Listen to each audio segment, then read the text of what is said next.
Hello, everyone. Um, Thank you so much for having me. When was the last time that you felt overwhelmed or stressed out? Maybe it's when you're starting your presentation and there's weird noises in the background. That might be the time when you feel a little weird and stressed out, or other areas. Today, I am going to, in hopefully about 9 minutes, give you a strategy to help move yourself from overwhelm to productivity hyperfocus.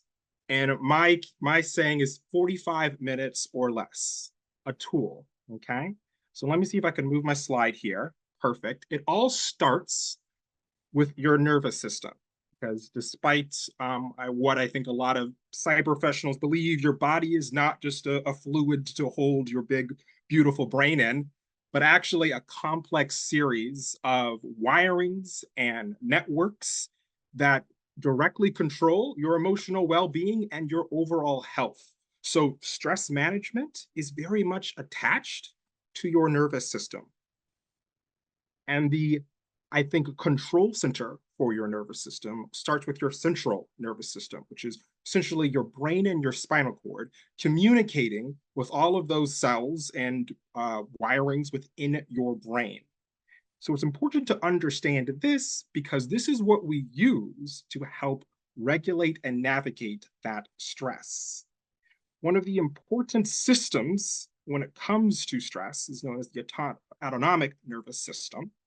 And it's essentially made up of two kind of components. We have at the top the parasitic nervous system, which is really just a really boring science word for calming, resting state, right? It's what your nervous system does automatically to slow things down, like the brakes on a car. And then on the other side, for your brain's detection, we have the sympathetic nervous system. And despite the name sympathetic, it's not sympathetic. It's very much your alarm system. It is the fight or flight phenomenon that many of us are aware of, right? For our ancient old brain to say, hey, run, hide, move, do something, right? And it gets us in a heightened state. Okay. A simple shorthand to think about it, relax, we can think of that as hypo arousal. Slower state. Sympathetic is hyper arousal, the threat. That's important to know as we look to how to navigate the stress, right? And then a quick note, just so you understand the neurodivergent connection of the nervous system. There's plenty of studies that actually show, especially if with ADHD and if you're autistic, that we have a heightened nervous system, which makes it a lot harder sometimes to complete tasks because our bodies are often in a more stressed state or has a harder time getting into that hyperflow. Okay, so what do we do with it? Got 5 steps, and I'm going to go through it quickly.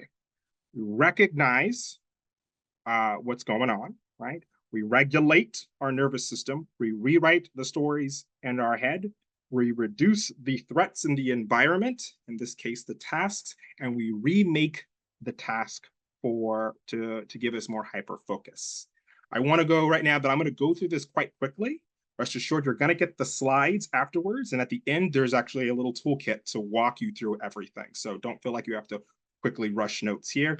Just stay with me on this journey for a moment as we go through each of these steps real quickly, okay?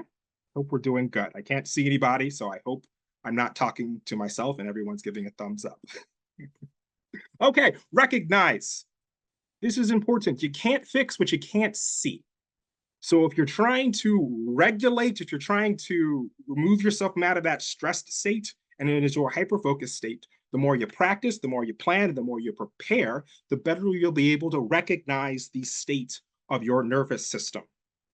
When it comes to practicing, it's important to figure out, you want to build intelligence towards your internal experience. Well, many neurodivergent individuals can struggle because we're so outwards oriented, trying to, people please and make sure everyone's okay because, we're dealing with our own stuff, that we sometimes struggle to go, hey, but what's going on in here? right? And so figuring out practices to help you gain more awareness to your internal experience is important. Journaling, mindfulness, other meditation, other mindfulness practices, that's where you start. Other thing when you think about stress events, you can plan ahead. Look at your calendar. Look what's coming up a week ahead, a month ahead, 2 months ahead, right? And time plans to note, hey, this might be a time I might be experiencing more stress. And so I'm going to think about that and remind myself that I'm going to have these tactics to use to be able to do that. And then we have prepare, which is just essentially creating visual aids to remind yourself of running scripts or different things when you realize that you are stressed out. Okay. So that's recognize.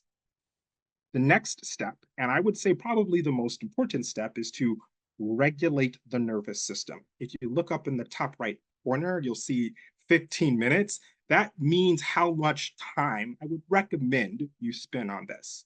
15 minutes seems like a really long time to just, breathe and relax and chill. I've got a huge assignment I've got to finish. I don't have time to finish this thing. I would say if you are truly experiencing overwhelm and you are struggling to move forward, the best, most productive thing that you can do is slow down before you're able to speed up. So 15 minutes is a good rule of thumb to take some time to, one, recognize what state am I in. And if you notice that you're in a heightened state, a hyper arousal state, your goal is to down regulate. The fastest way to down regulate, hear me, if you hear nothing else, hear this. The fastest way to down regulate and move yourself out of that hyper state is your breath. I know it sounds anticlimactic. I know it sounds boring. I know it's like, really, dude, your breath, come on. I promise you, it connects to your autonomous nervous system and slows you down. Taking 3 to 5 deep belly breaths truly does help. After that, you engage in what I call mindful breaks. You can read that below and see the little tactics that I recommend, choosing 1 or 2. Okay. If you are struggling to wake yourself up and you feel a little too calm, which can happen too, right?